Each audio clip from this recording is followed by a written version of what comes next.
అందరికీ కూడా అంబేద్కర్ జయంతి శుభాకాంక్షలు తెలియజేస్తున్నాను. వేదికను అలంకరించిన ఏలూరు నియోజకవర్గ సమన్వయకర్త జేపీ గారికి, అలాగే ఇక్కడ విచ్చేసిన పెద్దలందరికీ కూడా పేరు పేరున నమస్కారం తెలియజేస్తున్నాను. ఈరోజు మన అంబేద్కర్ గారి త్యాగాలను గుర్తు చేసుకోవాల్సిన అవసరం ఎంతైనా ఉందండి. ఎందుకనంటే ఇప్పుడు మనం ఇంత ఫ్రీగా మన భావాలను వ్యక్తం చేసుకోగలుగుతున్నాము అని అంటే అది అంబేద్కర్ గారి దయ వల్లనే. ఆయన రాజ్యాంగాన్ని రూపొందించడానికి ఎన్నో దేశాలు తిరిగి మన భారతీయ సంస్కృతికి తగ్గట్టుగా మన భారతదేశంలో అనేక సంస్కృతులు, అనేక మతాల వారు, అనేక మంది ఉన్నారు కాబట్టి మన సంస్కృతికి తగ్గట్టుగా ఏవైతే కావాలో అవన్నీ కూడా ప్రతి రాజ్యాంగం నుంచి కూడా మనకు కావాల్సిన కంటెంట్ తీసుకొని విశాలమైనటువంటి మన ప్రపంచంలోనే అతిపెద్ద రాజ్యాంగాన్ని రచించిన ఆయన కష్టానికి మనం ఒకసారి కృతజ్ఞతలు తెలుపుకోవాలి. ఆయన త్యాగాన్ని మనం మన జీవితంలో కూడా అనుసరించాలి. ఆయన ఎప్పుడు పుట్టారు, వాళ్ళ తల్లిదండ్రుల పేర్లు ఏంటి, ఎక్కడ పుట్టారు అనే విషయాలు అందరికీ తెలిసినవే. కానీ ఈరోజు మనం ఆయనని ఎలా అనుకరిస్తున్నాము అనేది మనం ఒకసారి ప్రశ్నించుకోవాలి.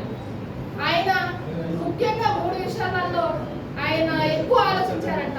ఏంటి అనంటే, నేను నా వెనక ఉండి నా సమాజం కోసం నేనేం చేస్తున్నాను, నా వెనకబడిన నా కుటుంబానికి నేనేం చేస్తాను, వాళ్ళకి సమానత్వాన్ని కల్పించగలుగుతానా లేదా, నాకులాగా చదువు విషయంలో కానీ సమానత్వం విషయంలో కానీ నేను ఇబ్బంది పడినట్లు నా వెనక వారు ఇబ్బంది పడకూడదు అని విశాలమైన ఆలోచన చేసి కుటుంబాన్ని త్యాగం చేశారు, భార్యలను త్యాగం చేశారు, కుటుంబ సంతోషాలను త్యాగం చేశారు.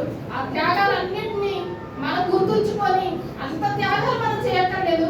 కానీ మన వరకు మనమైతే మన తోటి వారిని, మన అణగారిన వర్గాలలో మన తోటి వారికి ఏదన్నా మంచి పదవి వస్తే వాళ్ళని అభినందించడం కానివ్వండి, అలాగే ఎమ్మెల్యే పదవి ఎవరికన్నా వస్తే వాళ్ళని గౌరవించడం కానివ్వండి, అలా చేసుకొని ఎలాగైతే పీతలో వాటిని ఒక పీత పైకి వస్తుంటే దాన్ని వెనక లాగేస్తారు, అటువంటి పరిస్థితి కాకుండా మనమందరినీ మనం ఎంకరేజ్ చేసుకుంటూ పక్క వాళ్ళని చూస్తే వేరే వాళ్ళని నేను కించపరచాలన్న ఉద్దేశం కాదు. కానీ పక్క కులస్తులు కొంతమంది చక్క వాళ్ళ కులంలో వాళ్ళకి ఏదైనా చిన్న పదవి వస్తే అందరూ వీళ్ళు అభినందించడం నేను చాలాసార్లు చూశాను.